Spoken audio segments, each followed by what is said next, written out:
Hey everyone, it's Cheryl Baker with your Passport to Travel, and today I want to do a travel talk on river cruising. I absolutely love river cruising. I've been on three, two in Europe and one here in the United States, and we'll talk a little bit about that. And when I say Europe, also I want you to know that there are many other exciting locations that are in that area, but not considered Europe. So there's many different places that you can go on river cruises, and I'm going to tell you some of the exciting things that you can do. So first of all, my favorite river cruise line in Europe is Alma Waterways. I love Alma because they literally, the boats are amazing, the people are amazing, the food, and when we all go for the food. The food is amazing, and a lot of times they are a little bit more expensive, but I always want people to look at the apples and apples. Apples to apples, oranges to oranges, because when you do something like a Viking, which is an amazing cruise line, I've sent many people on it, but Viking has a little tour at every port, and then you have to pick different tours that you want to go on, and they charge you for each one of those tours.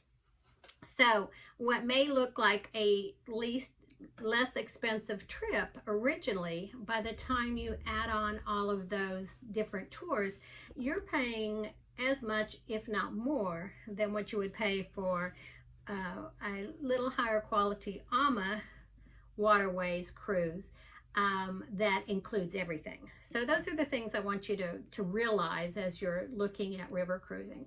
So again, with Alma, everything is included. Your every tour, and every day you have some options when you tour. So if you've never visited the little town or the city that we're stopped in, then you can do a city tour, which will include all the amazing sights and things that you really need to see in that city. If you've been there before, then you can do something a little different. They'll have a tour that you can go on that's a little bit more advanced, little different things that you would see on a normal city tour as a first-time person. And then they have fun things like, if you're active, you can either hike up to the castle, or, which, trust me, I am not a hiker. I did not hike, but I did do a bike ride around on Fleur France, which was amazing. I love to bike, so that to me was just an added bonus. Everybody else went on the city tour. I went with the group to a bike ride, and that just kind of capped it for me. So the other thing that I like about Alma is that when you go to these cities, the tour guides that they have meeting your boat are from that city. So they are local people. They know the local lore, they know the culture, they know different things. So I love culture when I travel. So I love that we can ask questions and get answers from people that are local. Also, what's nice is on the at dinner, and what's a little bit different, or a lot bit different on river cruises versus ocean cruises, is there is one restaurant, maybe two, on each ship. So you're going to be eating in the same salon, restaurant, dining room with all of your fellow passengers. And there's usually between 85 and 150 passengers. Very small, very intimate. You're going to get to know these people. In fact, we met people on our Danube River cruise that we've become good friends with. We went to visit them in Atlanta, and they just came down to visit us in Florida. You'll meet lifelong friends, and that's, again, a part of traveling, and that I love. So, and then the dining room, you're going to have 3 meals a day. And then you're going to have snacks, and everybody feeds you when you're on vacation. So the waiters and waitresses are going to get to know what you like. You're going to have wine and choices of wine at every lunch and dinner. And another thing I like is that wine is going to usually be from the area that you are visiting, and so will the choices at dinner. The chef will be making local cuisine, so you actually, like I said, get immersed in the culture. So that to me is great. Then they get to know what you want, and they bring it to you before you ask, and it's just a very intimate experience when you're on a river cruise. The other thing I like, and I have an older husband who has trouble walking. So whenever we go on a river cruise, I order a scooter. It's delivered right to the ship. Don't even have to worry about it. It's there when I get. I can do that for any, for river or ocean. I order, it's called Special Needs at Sea, and I order scooters to be delivered for my clients, and they don't have to worry about it. It's there. They come pick it up afterwards. It's good. So what was funny with our last cruise is they would park the scooter somewhere, and then every morning they would bring it out to the bus for my husband, load it in the bus so that we could go on the tour. And on many of the mornings, the captain would actually ride my husband's scooter up the ramp and out to the bus and load it for him. That's service. So Alma has, for every morning when you go on a tour, you have 3 choices. You can go on the active tour.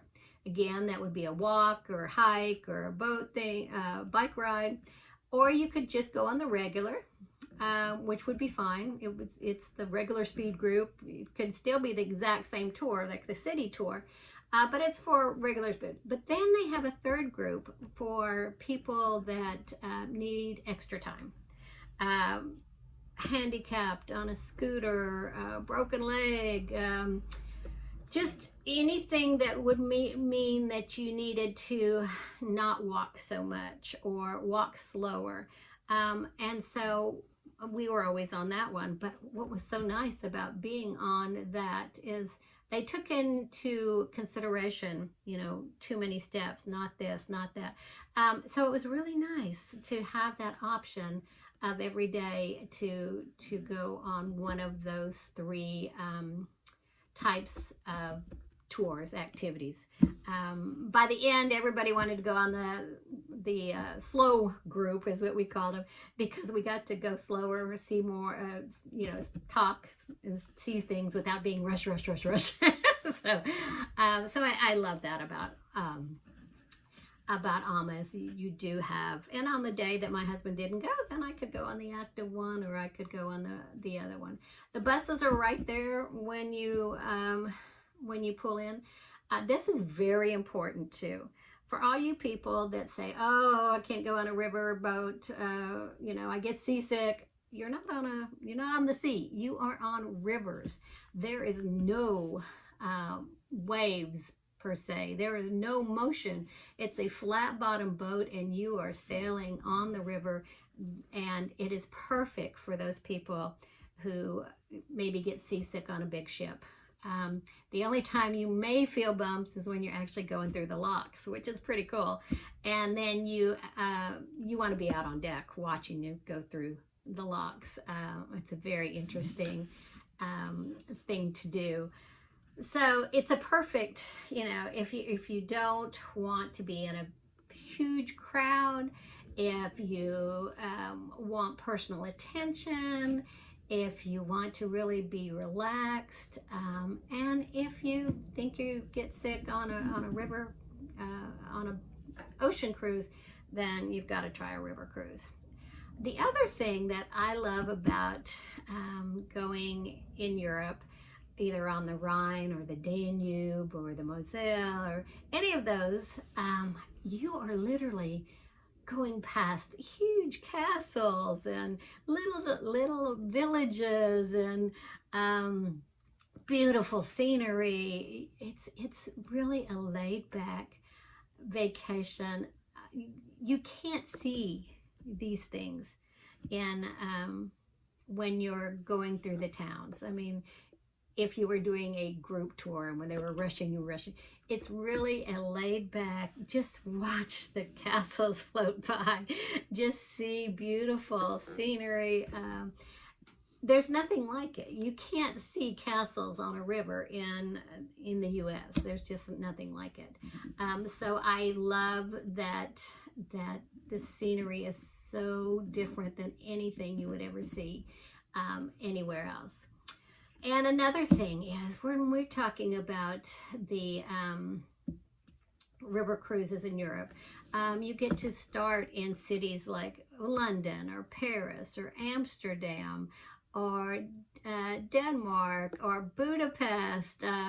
There's all these amazing cities. What I recommend is a pre or post stay before your cruise.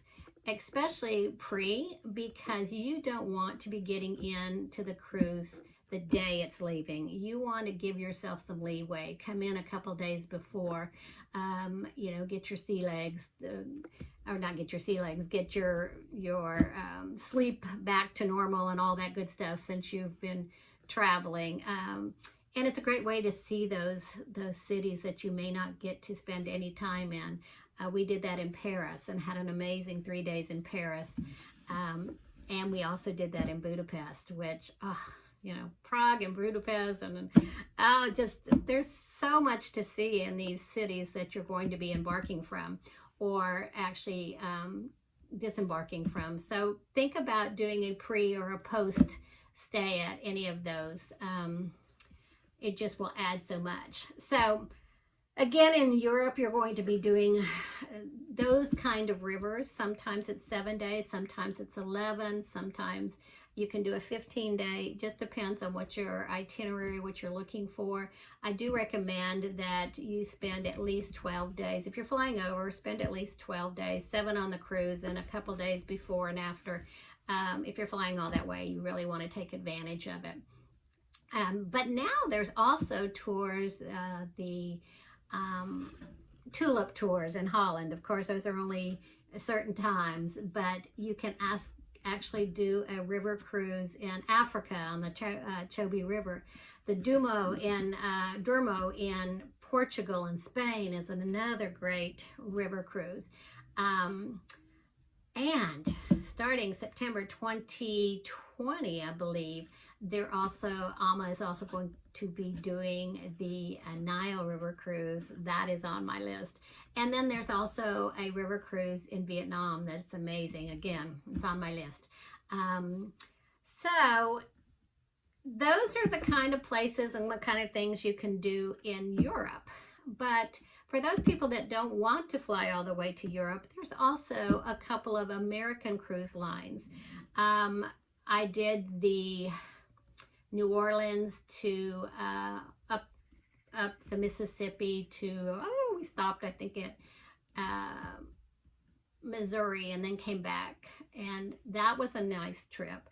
Stopping at plantations along the way, going into little towns. Now, it's not quite the same as the European river cruises. The boats are nice, but the food is good. Again, you're eating local things, which is nice. The thing to know is that it costs as much in the U.S. to go on their river cruises as it does in Europe. I don't know why.